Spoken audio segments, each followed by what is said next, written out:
Yo, what is up, everybody? My name is Kid Ikarus. Valentina Shevchenko is no longer champion. Jon Jones is champion, and Cody Garbrandt is back in the winning column. I'm gonna sit down with Mat Soto. We're gonna talk about UFC 285.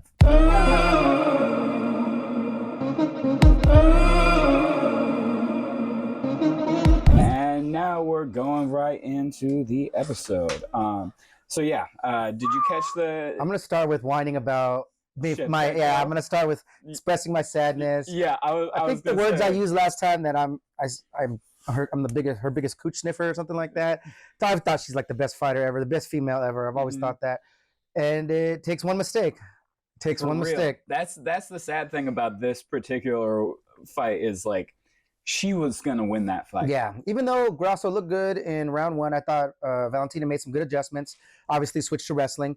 I also think she was starting to make some good adjustments on the feet. I think she also won the striking in round 2 and 3, not by much, but a little bit. Obviously, she won the ground control portion. But you got to give the credit to Grasso's coaching staff and all that, how they're anticipating the spinning kick, coming with the plan to fight more southpaw, to take away her round kick, to force the spin, to have that back take ready. Oh man, yeah, that's what coaching. That's the thing. Like, it may have been a mistake for Shevchenko to throw that spinning kick and to get caught like that, but Grasso's back take was so quick. Yeah. She was on her instantly. And it tied in so well. Like, because if you look at it, you have to spin in the same direction. When you jump to chase the back there, you have to almost spin in the same direction that the kick is going. And probably so well practiced, you know? Yeah. How many reps did they get of that? So she had some idea that maybe that was something to look out for. Great planning. Yeah, it was. She did seem to have a better first round, Grasso. Yeah, I think she won the first round by a little. I was a bit worried for Shevchenko, and then it was almost like the Leon Edwards Usman thing, where like rounds 2 and 3, I was like, oh, Shevchenko's back. That's right. How impressive were those double legs, right? Yeah. Not her body lock outside trip. Yeah. She went down like the wrestler, legit double legs. And one time, like, she got stuffed or she just kind of did it again and just did it just as easy. Like she was getting into that guillotine position again. Not the guillotine, the crucifix. I think she got threatened with it once too. She got into that crucifix position again, and I thought like, oh man, this is about to get dirty right here. This is about to get scary, because I've seen Shevchenko before get into that crucifix. A lot of chicks can't get up from there. Yeah. Respect to the strength conditioning improvement of Alexa Grasso. She used to be a 15-pounder. Now look at that much endurance. You could tell she's a little bit bigger now, a little bit more muscle, and I think it came through in a scenario like that. Yeah. That was the position that like Shevchenko got Andrade in and just started wailing. And I think if you ask anybody, Andrade is stronger than Grasso. Yeah, right?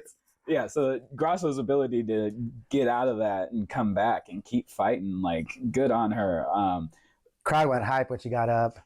Shevchenko's got to get like an immediate rematch, you think? Absolutely, right? yeah. Like, she'll be the favorite and everything. I checked the time, and like, she won her belt in like late 2018, so it's been 4 years, over 4 years. As champ. I think that was going to be her 8th defense. Yeah.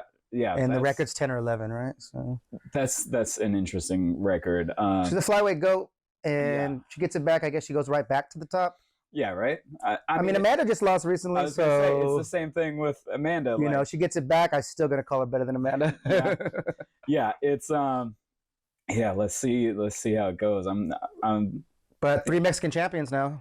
Yeah. So yeah, they're not gonna rush the rematch because you got the 3 Mexican champions. That's a huge market that you wanna, do as much as you can with, and while you have the 3 champions, so probably not gonna be the biggest rush. It's funny, they got 3 Mexican champions now, and they're talking about the Performance Institute in Mexico and stuff, and taking the UFC event down. Wait till these guys learn how to wrestle. Their boxing and their jiu-jitsu is there. It's so funny that it's like 2 years ago the conversation, or 1 year ago the conversation was, we got 3 African champs, we're gonna go to Africa. And wow, what a flip. Yeah, no African champs now. 0 African champs. Was one of the earlier fights on the card, we were talking. Oh, I think it was the Duplessis fight. My man, I was watching it with my brother-in-law, and he was like, "So this is an African versus." I didn't think about that. This is an American and an African versus an American, but it's not the way you think. Right? Yeah, that's pretty funny. Good observation. On the. irony So of Duplessis that. could come up and be the new African champ. No, Yeah, that's true. That's true. That guy's huge, man, and he's got chin. And you think he's tired, but he's not. He says it's the way he breathes. He always seems super sloppy. Yeah. Every time I've seen him, but also he's just as sloppy when he's fresh as when he's tired. Yeah. Or maybe he never gets tired. He never doesn't get tired. And I don't recognize that. But he gets the job done. That's the thing. Like it may look sloppy and like he's making mistakes, but I just thought about the parallel between Rakhmonov and Neal and Brunson and that fight and Duplessis, right? Yeah. Got two left-handed Americans that are mostly wrestler boxers, you know what I mean? Veterans, I guess if you think about it, Brunson's really up there. He doesn't look old, but he's going to be 40 years old. So, he looked good early, man. Dang, he looked good early. But I think the endurance that he doesn't have, plus he's always had kind of that style, right? Yeah. But endurance he doesn't have, that's not going to get better as he gets older. What do you think about them throwing in the towel at the last second like that? Was he so gassed out that he just took that shot that hard? If that's the case, yes, it should be thrown in. Yeah. If he would have had did he think it was already the end of the round? Well, his awareness isn't there either, Yeah. So, do you think that like they had to have been seeing the clock and been thinking like, the ref's not going to stop it. We might as well stop it now because we don't want him going back. Which ref was that? I'm not sure. I think the ref's leaning towards, it's the end of the round. It's the end of the round. I can't stop it. But that was a concussive shot, and what are you gonna do? Send him back out in 60 seconds? Yeah, right. There was some weird reffing. The Shevchenko fight. Oh, the stand-up? Yeah. Yeah, I thought it was strangely quick. Like I thought there was something illegal that happened at that moment, and I was confused. And I go, "What the hell is standing it up for?" There was a was it also in that fight where Grasso No, I don't. I think it was one of the earlier women's fight with there was a lot of up kicks, and she kicked her in the face while they were both on the ground. That was during the Shevchenko. Grasso. Yeah, and I pointed it out. I yelled it out. I'm like, "That's illegal!" And everyone's like, "What do you mean?" Like, it's illegal. That's a grounded fighter. You can't hit her in the face with you. Can't kick her in the face. Yeah, it was some strange. They didn't stop it. They didn't warn her nothing. Yeah. And I'm on Joe's side where like no stand up. Don't stand up. You got to get up. Yeah. That's part of the game. You got to get up. Oh, they're winning the fight in a not too particularly entertaining fashion. I mean, let that show on their paycheck, but I don't think you should stand them up. Yeah, right. That's a better incentive. Don't give them the performance of the night, but they're still winning. That's the competition. Get up if you want to get up. In the back of my head, I still like to see just grappling show how. I mean, I want to see the importance of grappling to show. You know what I mean? Yeah, I never want that to be gone. You don't get the opposite where like you have a Israel Adesanya Yoel Romero fight that's boring because Israel. You guys are doing that, man. Somebody get on the ground. Yeah, y'all get closer. Combat Jiu-Jitsu does that. You gotta get closer now. Yeah. CJJ, that's the rules. It's the get down rule. 60 seconds, no takedown. You start into butterfly double underhooks. Yeah. So it's goofy to be like, oh, you're laying there for too long. Like, no, you can't get up either. Get up. Yeah.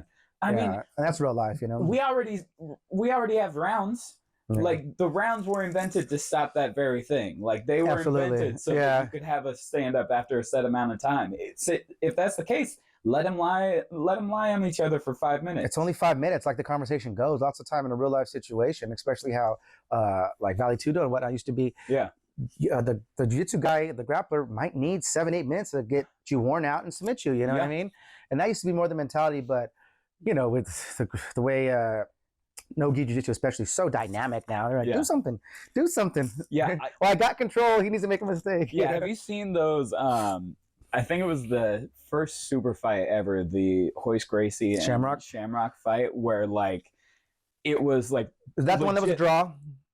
I think the first one Gracie ended up winning. Yeah, the second one I want to say 30 minutes draw. 30 minutes of them hugging each other, and then after that they were like, we should probably have a time limit. And I think they ended up doing the first one. They were like a time limit where you have 30 minutes and then you have 2 minutes of sudden death after a stand. Yeah, and then after that they decided maybe we should just have rounds because we can't watch people lay on the ground for 30 minutes. You're right, huh? So the rounds came in maybe in the late single digits or something?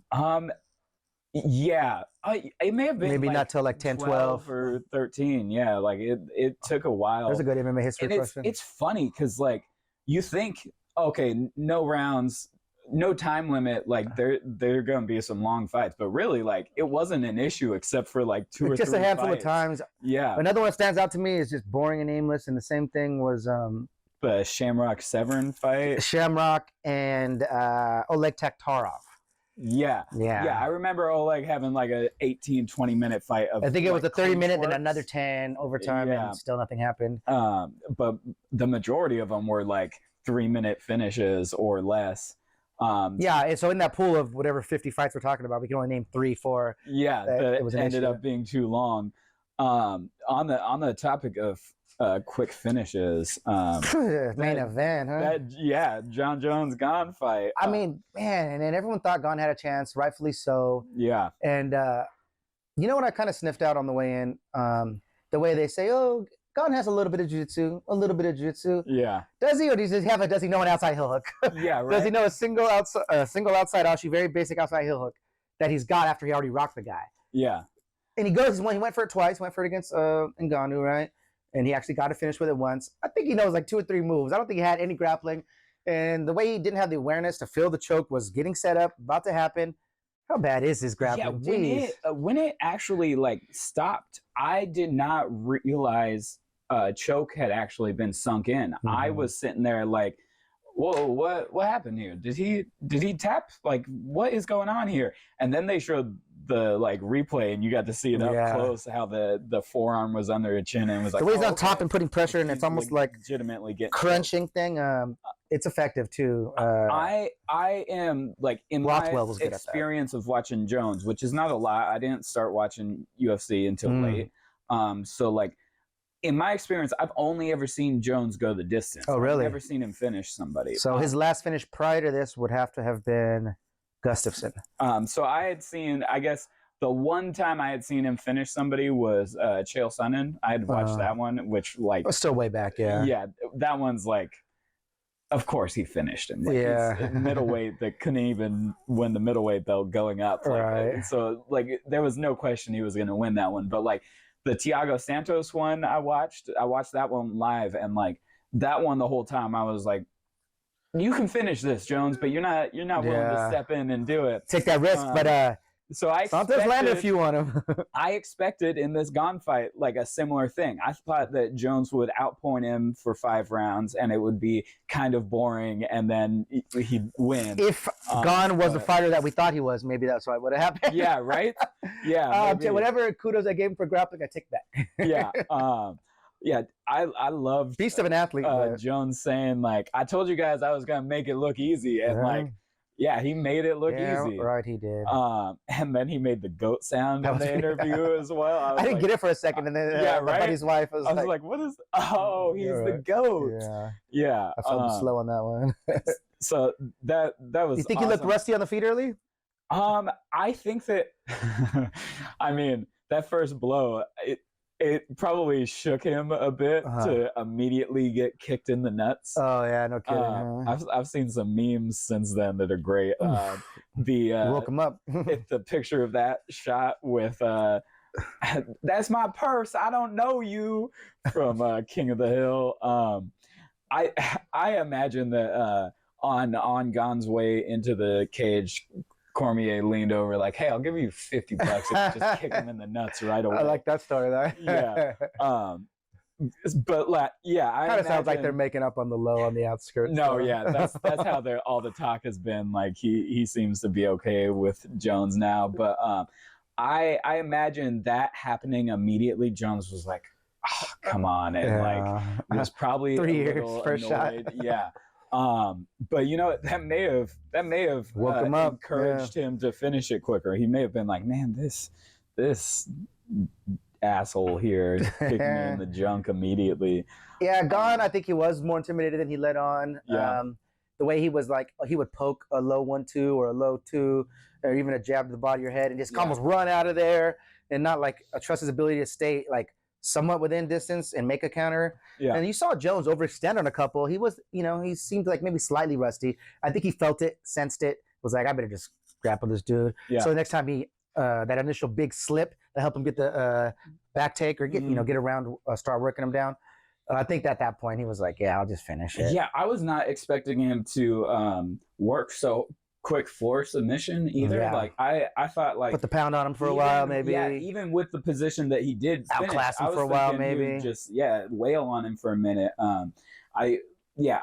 It's my ignorance of Jones that made me think that. Like I don't know, because in my mind he is a striker and Sergey like a wrestler. Pavlovich, is that the big guy that we're impressed with recently? Pavlovich, yeah. Sergey Pavlovich, I almost the think same that- wingspan as Jones. I think that Hella if thicker? anybody like I am rooting for Stipe. In That's this the only threat Jones right now, I fight, think. But yeah, I think if Jones beats Stipe, Pavlovich is the only person that I think has a chance. I think he needs one more win, maybe. Oh, he's set up to fight Curtis Blades right now. Oh, so that is tough. That is pretty tough. Yeah, Curtis Blades ain't no chump, but I also he's think also been knocked out a couple times. yeah, a couple bad ones, and Sergey comes out pretty. He comes out pretty. I was looking through his record yesterday. He's had 2 knockouts in under a minute his last 2 He might fights. even out wrestle Blades. Like he knocked out Tuivasa in 44 seconds, Derek Lewis in 45, and then like the rest of his fights are 4 other first round knockouts. Yeah. Like, he's had 6 first round knockouts in a row. Like that dude's scary. And like when he's fighting these bigger dudes, these other European guys that are wrestlers and whatnot as well. Who am I thinking of? Big dudes. He's tossing them around, wrestling wise, tossing them around. He's quite a bit thicker than Jones, almost as long, an inch shorter. He's the only threat I see. Especially if Stipe looks like Stipe's gonna be 41 by the time they fight, or is he that old already? Yeah, he might already be that old. He is up there. Though, like I thought that Jones was younger than he is. He's like 36 or something. 35, I believe. Yeah, I think he just turned 35. I could be wrong, but about 35. So he's though like. In heavyweights, it's kind of that's fine. Yeah, right. It's primish right there. Yeah, because you get guys like Couture and Teixeira and even light heavyweight that are bigger guys in getting general. old there, getting old, and they can still fight at their peak. So like I kind of feel like that may have been part of Jones's reasoning for wanting to go up, because he was like, I'm getting older, I might slow down at some point, I might as well get up here before I start to slow down. That's true. People are kind of dissing his body and whatnot. Yeah, right. Yeah, I mean, he still got more abs than us. Yeah. Also, better shape than most of the heavyweight guys. Yeah. Like you look he at can still move like he used to move. What the hell's the difference? Or Derek Lewis. It's like those guys have some extra meat on them that Jones does not have. I know nowadays the standard, like you're not even allowed to have body fat as a heavyweight anymore. Yeah, right. You would think that would be the way always, like that you'd get massive dudes who are cutting down to 265, but like it seems like a lot of the top heavyweight guys. Well, like Rogan always says, he thinks that the best heavyweights are around 240 to 250, right? Yeah. It always brings up the question of like, is it better to be cut when you're fighting, or is it better to be like have that little? A couple of strength conditioning coaches that I kind of believe in their thing is during the camp, but you have to take your body has to take a lot of wear and tear, and you have to keep decent hormone levels and all that. They'd like to see you in the 10 to 12% body fat, and then cut you to 6 to 8% body fat, and then cut your water to make the weight. You know? Okay, yeah. So the majority of your camps stay into that. Depends on what you are naturally, of course, but ideally 10 to 12. Yeah. Does extra weight help with recovery? Yeah, because once you get real high in body fat or real low in body fat, it also crashes your testosterone quite a bit. Okay. Yeah. So people that are really, really lean and they're natural, not on steroids, they have low testosterone. They might look like a killer, you know what I mean? But if you have 5% body fat, you don't have optimal T at all. And that's how they get to, get those TRT exceptions, right? Well, it's easy to make that happen. Vitor ended up with that. He was like, I'm testing low testosterone because I'm so, all you gotta do is overtrain so to have a low testosterone. Yeah, right. So I told somebody last night, like, I think this may be the first time in UFC history where the heavyweights are the most interesting division to watch now. They're getting up there. Because, like, I mean, Jon Jones makes it exciting now, huh? Yeah, right? Typically, the light heavyweight has been the division, or, like, I say welterweights, and, lightweight was a huge thing because of Conor. Like, now I'm looking at the divisions thinking, like, I want to see this. A lot of the former superstars are light heavyweights, right? Yeah. Chuck, Tito, Jones moved up. Even Couture for a minute. Right. All the even the ones who who weren't champ for a long time in light heavyweight. The Rashad Evans, still superstars, Rampage yeah. Jackson, Forrest like Griffin. Forrest Griffin. They were all major stars, even though they weren't like dominant champs. That Shogun, the list goes on. Huh? Yeah, just always the most. Wanderlei Silva. Yeah, up until the point where Jones cleaned it out, and then all the stars kind of disappeared because they were like, "Well, boy, this guy's gonna beat Jon Jones? That's not gonna happen." Right. And like I never believed in Jon Jones. And yeah, now. He did a lot of what you just saw. He did a lot of that to people back in the day. A lot of former champions. I think everybody you just listed, he beat up. Yeah. I was just listing his everybody. defenses. Yeah, except for the GOAT, Matt Hamill. Yeah, right. No kidding. Yeah, I think that's one of the it's a silly rule. Disappointing things. Yeah, it's kind of weird that disqualifications count as losses as opposed to their own category. Yeah, it should be win. But if you think about it, he also has a no contest against DC. Oh yes, yeah, right. Yeah. Is it just? It might be 2, right? Both their fights. Guys? One of them for sure is. Yeah. Yeah, that's the weird thing with his like title defenses, when they list like, oh, he's had this many title defenses. It's like, well, no, he's got like an extra 2. Yeah, I think there's another one that's a no contest. Maybe 2 more that are no contest. Well, there's also like, I think his first fight back didn't count as a defense. It counted as a gaining. So when he first had to get the title from with the OSP fight or whatever. Yeah, that sounds right. That sounds right. Yeah. Yeah, so he has like 13 championship fights, but only like 10 or 11 defenses. He hasn't fought anything besides a championship fight since 2011 or something like that. Yeah, that's the craziest thing. I mean, it's crazy that he won it so young and has stayed at peak performance since then. Well, he did have some lower performances, right? Yeah, I would say people are unsure about the Reyes fight and that first Justice. I don't think he lost any of them. Yeah, but they were close, and it seemed like people were catching up. Yeah. There used to be no other light heavyweights that were 6'4". You know, then there was Gustafsson and Reyes. There used to be no other light heavyweights that had as much fight IQ as him, and then he got tested there. You know, so it was like they were catching up to him a little bit. He's still longer than everybody, you know, even at heavyweight. Yeah, that's the thing with dominant champs, right? They start to get everybody has been. He didn't take as many risks towards the end. Yeah, right? Yeah. People start figuring it out if they can study them long enough.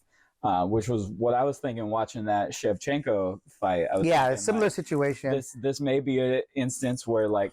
Because her last fight was tough too. Maybe her patterns are pretty catching on. They're always the same. Her patterns are always the same. They're just so sharp and fast, and they have no fat in them. See her dance afterwards. Yeah, there you go. We're not gonna see a dance tonight. Oh man. Yeah, I know, right? She was pretty gracious in the loss, and we'll see when the rematch happens. I would imagine she'd be hyper ready. The last time she lost was the second Nunes fight, which a lot of people didn't think she lost.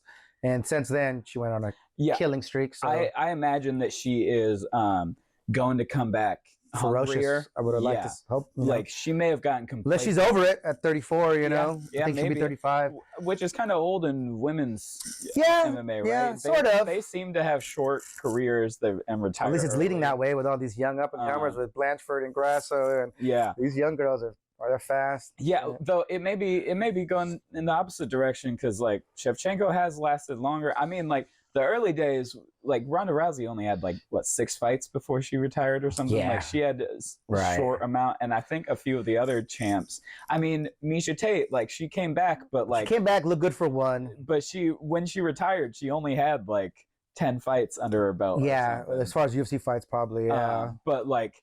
With the men's divisions, like you got people like Cowboy longevity, right? After like 50 fights or something, right? Well, I'm sure Roxanne Modafferi or something like that had. Oh yeah, she probably had 80 fights, 100 fights, or something crazy. A lot. But there's only a handful of those Pioneer girls, and they're retired now. Yeah. So I made some. I had a lucky bet win yesterday. Mm-hmm. And a very unlucky pulled back on my Grasso and Valentino bet at the last second. The last second. Woo, good thing, huh? The first bet I did was Ian Gary, a parlay of Ian Gary and Julian Marquez, because Ian Gary was so big of a favorite. I was like, I can't bet on just him. I'll throw in Julian Marquez. And did you see the Ian Gary fight? Yeah, I did. I think that was one of the most spectacular mid-fight adjustments. His avoidance of the left hook after the first. Yeah. Like, you could see, like, he would go in for a combo and then counter, pull back, watch that left hook pass by, and go back in. And, like, started using his jab a lot more. Kept that his right defense hand got tighter. up constantly. Like, his opponent kept throwing. Is it me or his arms aren't very long for how tall he is? That might be. Or does he not extend? I saw instead of throwing a long 1-2, his jab's great. And then when he's looking for the right hand, it looks more of an overhand and it looks more like a short hook. Yeah. It doesn't look like a long 2 sometimes. I think he's not throwing getting the extension much. I think he's doing a lot of. I'm curious about his wingspan. It looks a little. But not that long to me. His ability to avoid that left hook for the rest of the fight was spectacular. I was so excited. Early homeboy was probably happy, like, man, I'm gonna take out this. Yeah, right. Speaking of big favorites, right? So I thought there was too many big favorites. I figured one of them has to go down. I didn't think it'd be Valentina though. Yeah, right. I figured one of them has to go down, but all those big favorites came through. Bo Nickel, who was another big favorite? Ian Gary, Valentina, and there was another gaping one. I thought probably Rachmanov. No, was he that? Yeah. I saw that there was 4 or 5 over -400. Yeah. And I was like, one of them's gonna fall. Yeah, I'm not sure who else. I remember particularly that Bo Nickel one was like, I saw it at one point -2,000. Jesus, that's so insane to me, especially because like I don't think he looked that good.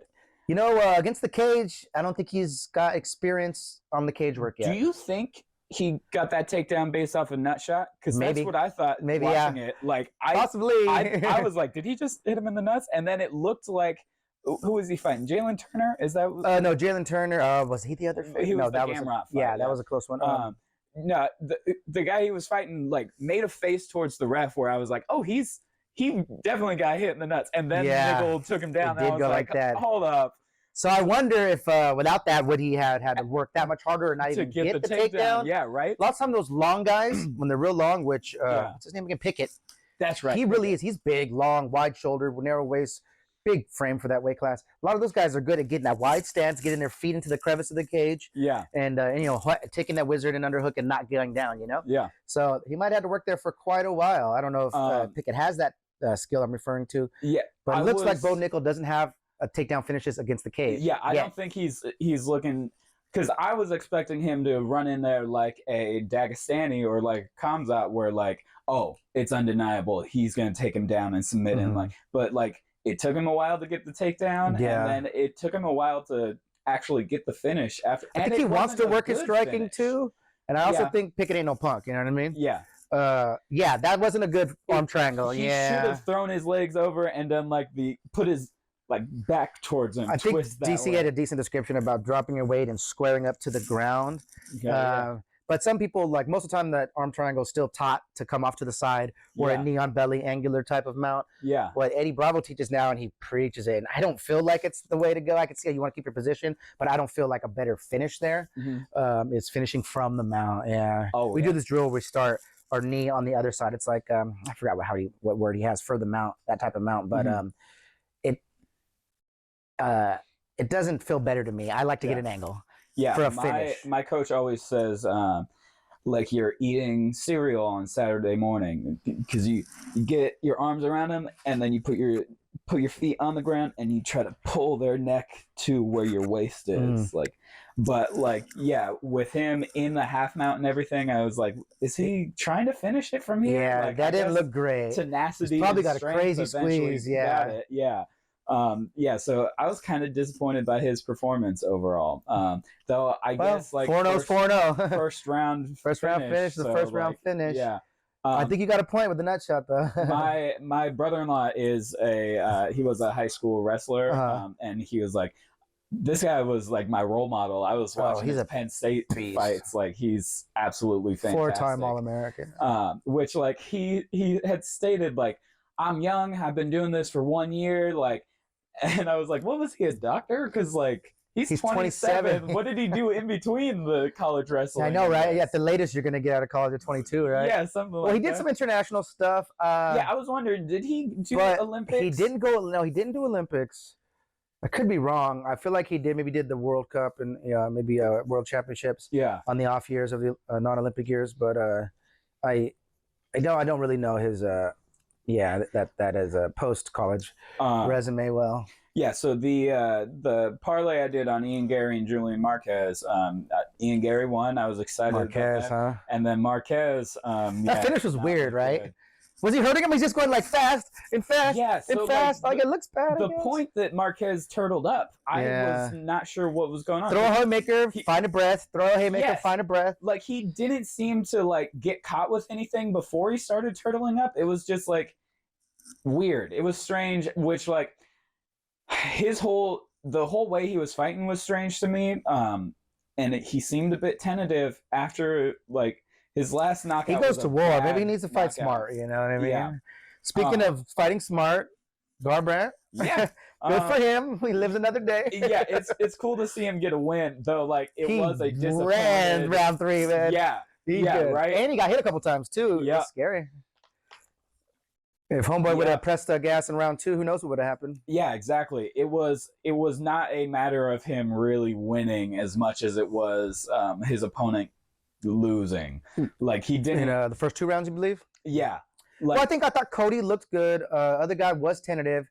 He pressed on the gas in round 3, and I think he needed to do that earlier. But at the same time, Cody just knew he was up 2-0, and he knows about his chin, which seems like how long can you fight like that? You know what I mean? He ate a couple. And that was like more of that. Like he just said, I got to get this W no matter what. I'm unsure whether or not Cody's chin is actually that bad, as opposed to one, his mentality has been broken since losing to TJ. And like, I think that part of the problem is his style leaves his chin open. Like I don't think I've ever seen him shoulder roll anything. Like he does like either his. Well, when he was doing really good early, he had a good right hook. You know, his arms aren't very long either. Actually, I think his wingspan, he has -8 index. Yeah. He would be real good about getting into a medium close range, and he'd throw his right hook, leaning off with his head way off center. Yeah. I remember his knockout of Thomas Almeida as one specific example, and he would land that punch well all the time with speed and a good exit. And I think but when he gets emotional, he throws it without getting his hand up, without tucking away, without making sure he's slipping at the same time. And we've seen him lose 4 fights like that. Yeah. He's on that topic of the -8 index. He's kind of like the OG. Like he reminds me of a lot of. He's the OG short arm guy, or the guy who fought Penn, the first lightweight champion. Oh, Pulver. Pulver. He reminds me of Pulver. That same kind of like high school wrestling background, but became a boxer style. You know? It may be why I'm a fan of Garbrandt, because I am a fan of Little Evil as well. But first lightweight champ in history. Yeah, I mean, it showed that like little guys could be entertaining and fight and stuff.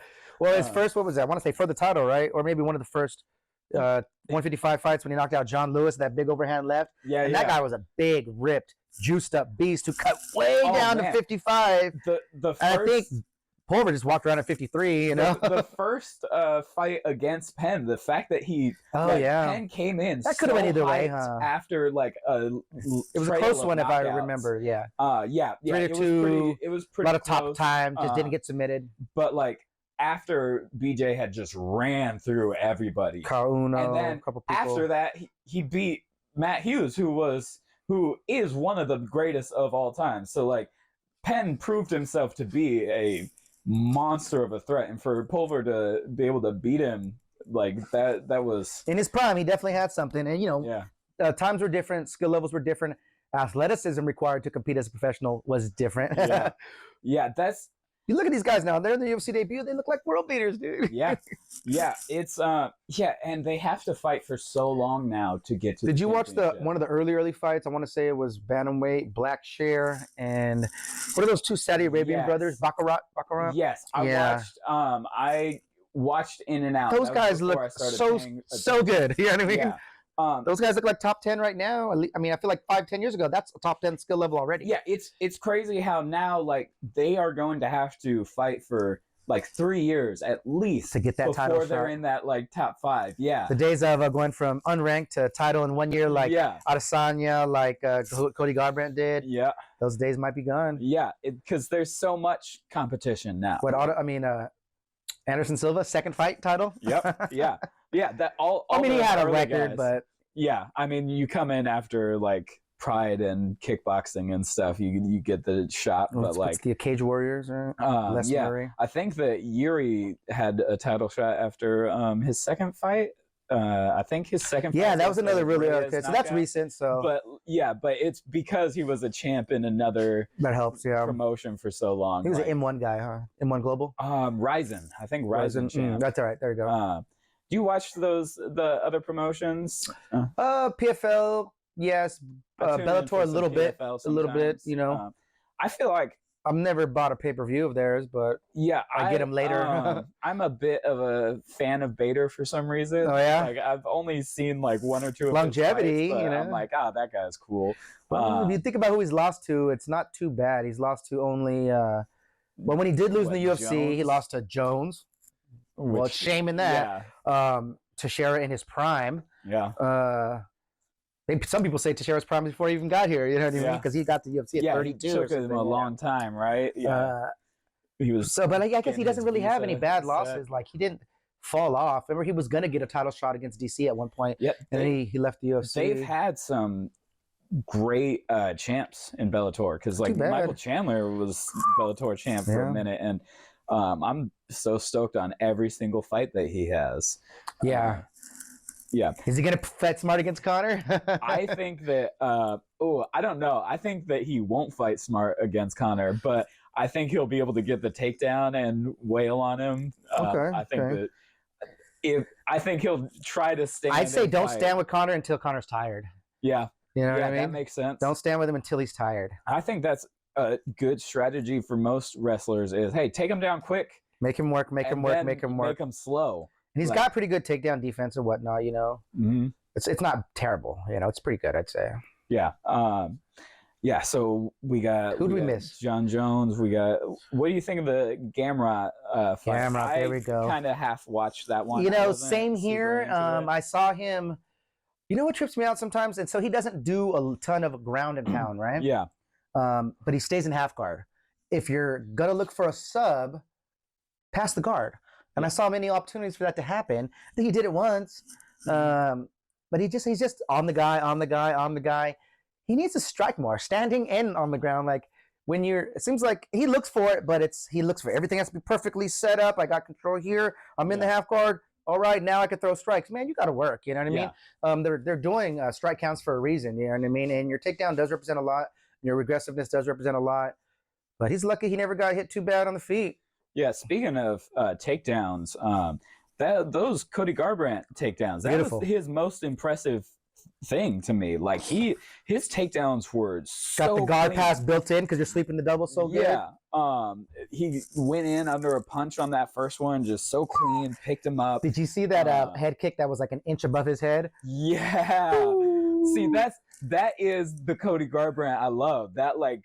Great head movement, Cody Garbrandt. The Cody Garbrandt that beat. I don't think he was trying to showboat like they were saying. I just think he needed to get loose. He needed to, because he's a quick-footed guy. He needs that to be part of his game, and he needs to, he needs to shuffle. He needs to do some fast feet sprints or something to get in his zone. You know? Yeah. Cormier was saying that like I can agree with that. This may be one of those like he needs to warm his feet up. He can't be caught flat-footed because that's when he has gotten caught in the past as being flat-footed. A little sharp on his defense, fight smart. I guess he could have a resurgence. I would love to see that. Assuming he doesn't get cleaned up in the next few fights, you know what I mean? Yeah, which if he can go a few fights without getting a lot of punishment, your chin doesn't come back. But like you're saying, maybe it's not that bad. I'll tell you what though, like I don't think he has a chance to be a top contender anymore because 35 is stacked.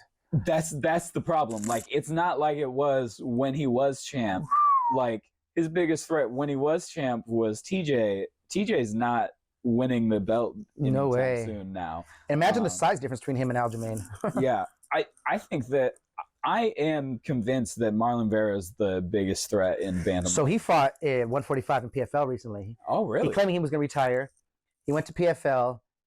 Same old story. I think he needed more time off. I was glad to see him go up to 145. He looked thick as hell. Oh, not Vera. Moraes? Yeah. Okay. Yeah.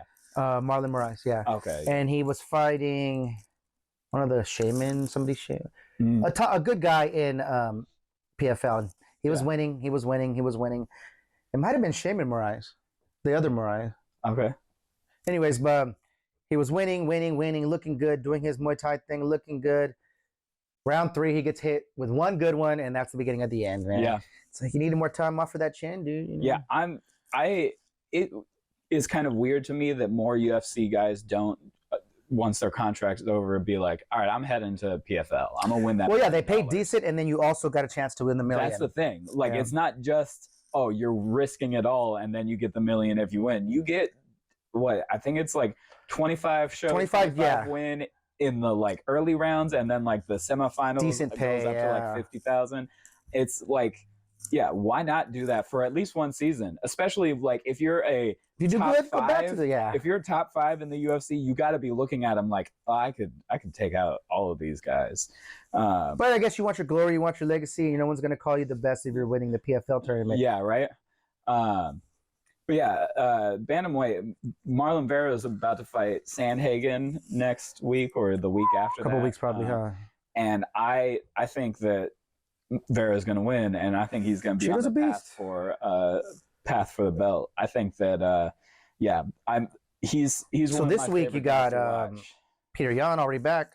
Yeah, Peter Yan already back against Dashvili. Yeah, you think he's going to get that? Dashvili's got chin. He's got some sloppy striking, but it's mostly just to pressure you with the takedown. Yeah. The way he wins is just terrible. Yeah, you see the way he beat Aldo? It's like slow, like lay on people kind of. He doesn't even get them down sometimes. He just goes for the takedown nonstop. His cardio is ridiculous, and he pressures you against the cage, and you can't get him off you, but he can't get you down. Yeah. I guess he's winning. was Jan? He's winning, but it's not the most exciting. Jan's last fight wasn't Sean, right? It was Sean. Yeah. Okay. He had a fight in between that and his prior loss, though. Okay, yeah. Who was it? He beat Sandhagen, right? Well, that's what got him to the rematch, I believe. Okay. Wait. Yeah. Okay, right, I'm sorry. Between Aljamain's fights, that's right. Yeah. Between Sterling fights, he had that, but then after that, it was Sean, I believe. Yeah. You hear how I know Rogan Liz buddies with him and all that, and all these people are saying, "Yeah, have you watched the fight?" And I think Sean won.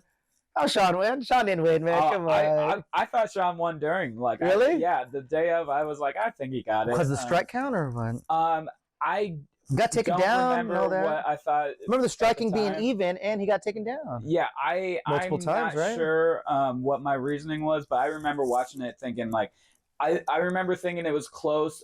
It's one of those things. There was 2 rounds that were obvious and the one that was in the air, I believe. Yeah, it may have been one of those things where like the aspects that Jan did to win that made it seem like he was winning were in like the same 2 rounds, and then like Sean barely won out the other 3, you know? Sometimes like that's how it goes, where like a close fight, there's 3 rounds that are It was really a 3-rounder though, I believe, that one. Oh yeah. So it may have been that like 2 rounds were really close, and then both of them could arguably been Sean, and then one was just totally Jan, and so it makes it seem like Jan dominated. I've seen worse calls, but I remember it being a little bit of a robbery. Because there's some fights where like if you took an average score of all 3 rounds, then one guy would be the clear winner. But when you judge them individually, it's just 9-10. Yeah, it becomes. I think I just need to get more liberal about throwing around the 8-10s. 10-8s, yeah. If they can't swallow that, let's move into a 0.5 or something, you know? Yeah, right. Let's have a 9.5 versus a 10 and a 9 and then 8.5 or something. Yeah, I wouldn't be mad about seeing a out of 100 score for each round. Yeah, that would be a good way to 75% this one. Like, grade it like you're grading some homework. Okay, yeah. Because I guess the math. PFL has a bunch of stats like that. Yeah, right. Yeah, how do they word that one? The effectiveness rating or something? Yeah, they have they have out of like 100 effectiveness rating per round. And then I think they have a computer judging. Yeah. That like just factors in all the stats and goes, all right, this person won based on the stats alone. Which like that's an interesting system because I have to rewatch this with Sean O'Malley. I can't remember thinking that it was. Yeah. I could see how they made the mistake, but I definitely thought it was the wrong call. Yeah. It's interesting like the stats how stats don't show the truth sometimes. Yeah, no. Oh, yeah. There's some fights where like. Well, I mean, if I remember, I want to say even with that O'Malley and Jan, that the stats might have been even or favoring O'Malley by a con here. But what about the takedowns and the ground control? Yeah. You know? Yeah, I may be less in favor of scoring control and takedowns that high. Well, that's how they say the rules are. It's secondary. The strikes and the damage matter foremost. Yeah. And then your takedowns matter weird only if you hold them there for a little while and do something with it. It's weird, like what counts as a submission threat?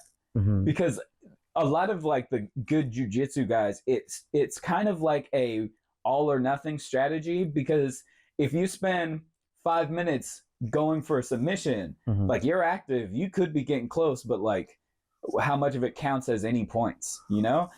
Where like I think you're getting close to finishing the fight. You're getting close to finishing the fight. So the threat that you're threatening to finish the fight, I think that counts for quite a bit. I think it's the like if someone's on your back the whole round, even if they don't get the finish and they don't land much, but this that's 10-8 with me. Yes, on the back the whole time, that's pretty clear. If you're like in guard and you're like holding on to somebody's wrist and they can't get the wrist out, but you also can't get your feet on their face, like it's kind of like who's winning that? Like somebody that's even, right? That's even. But at the same time, like if you're a jiu-jitsu artist, like that's kind of where you want to be. You got a hold of their wrists. You got control of them with your legs. Like it's hard to that's neutral. Judge, like submission artists in a point system. Absolutely, yeah. No, that's why you see some jiu-jitsu guys lose by decision, because they don't prioritize getting off the bottom.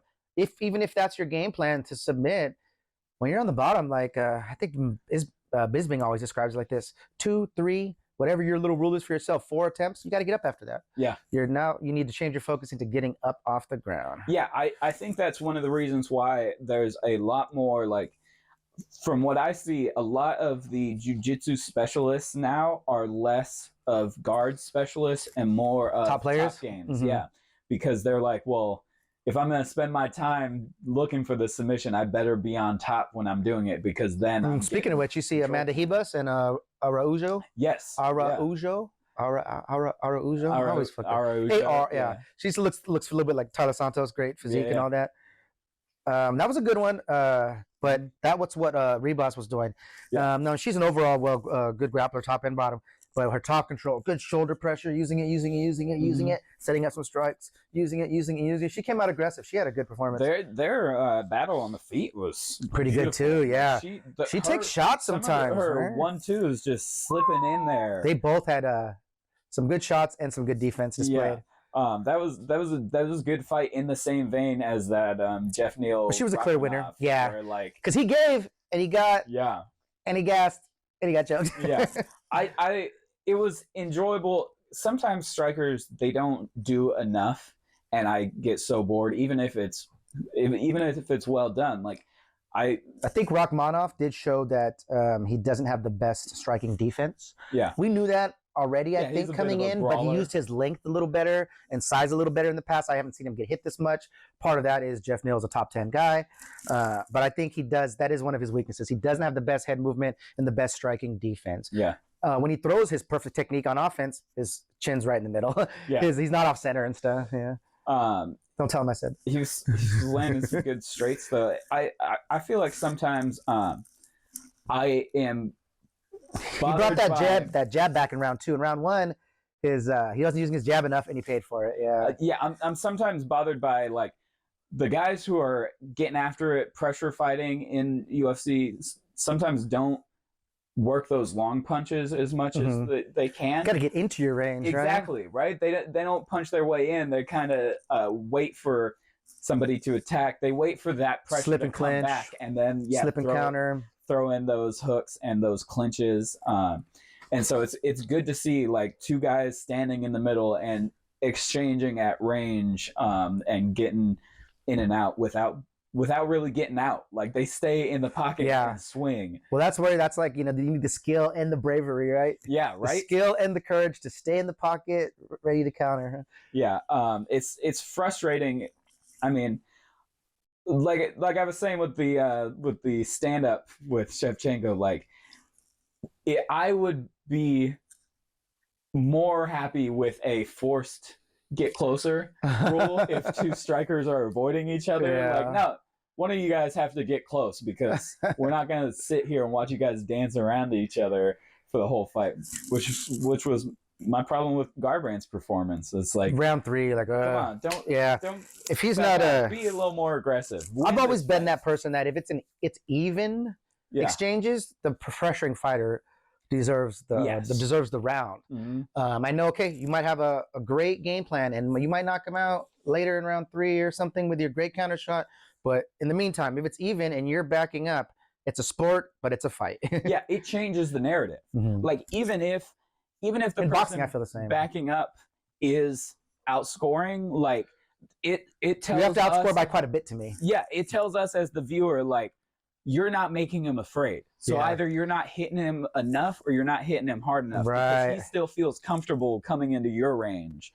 So like, yeah, when a fighter, that's why aggressiveness, does matter. I know they moved it down the list of priorities. Yeah, it's when like judging a fight, the last one, but hold some water to me a little bit. Yeah, I think so for sure. Because like, if you're winning a fight, you're scaring the other guy. Like he doesn't want to pressure you if he's getting beat. If you're scared from the get-go, like Gon, then then you're losing the fight by finish anyway. So that was good though. Say Jones and Gon, they got into a filling out process a little longer. What do you want to do? You want Gon to get into a rhythm because he can get into a good ass rhythm if you want that. Yeah. He's almost as long as you and he's as big as you.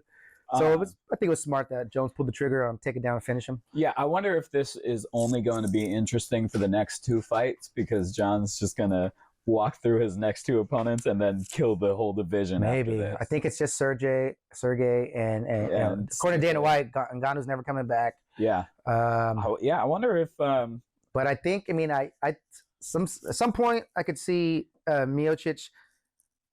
I can imagine him finding a way to win against Jones, but not really. Yeah, I think he's not the biggest guy, and he's got to be ready. Doesn't have the chin he used to, I would imagine. Jones told him like, hey, you better like get your time off at the fire station right now because like I ain't doing nothing but training until our fight. Like, and that's probably the truth. Stipe better be like focusing solely.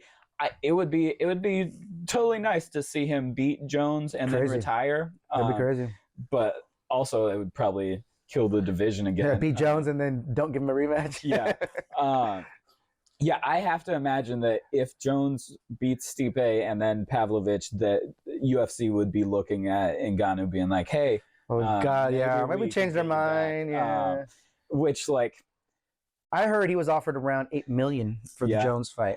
Yeah, I heard that like the problem was that he wanted like health insurance for other fighters and stuff like that. Yeah. Sounds pretty noble. Who knows the details? Yeah. Anything that sounds noble, I don't trust.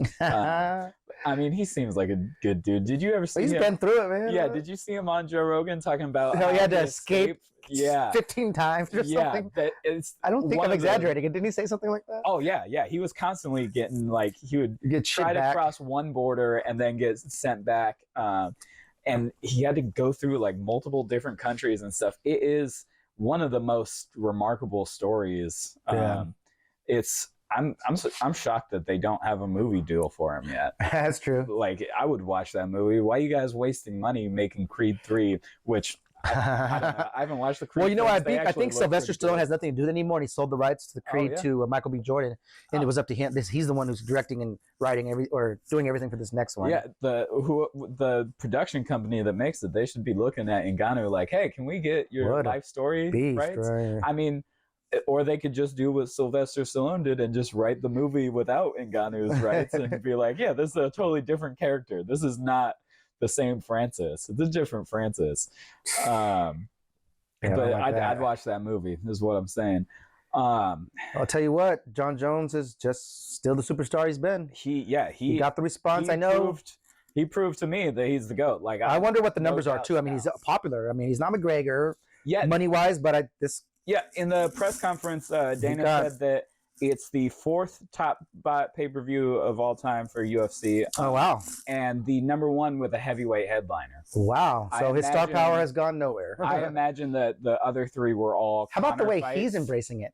Did you see some of the embeddeds and whatnot? I did not see. I don't know how to do. Like sometimes, you're like, yeah, no, he makes mistakes. He's a good guy, but he's also like a butt kisser, kind of fake filling. I have always disliked him because of his like personal problems. Yeah.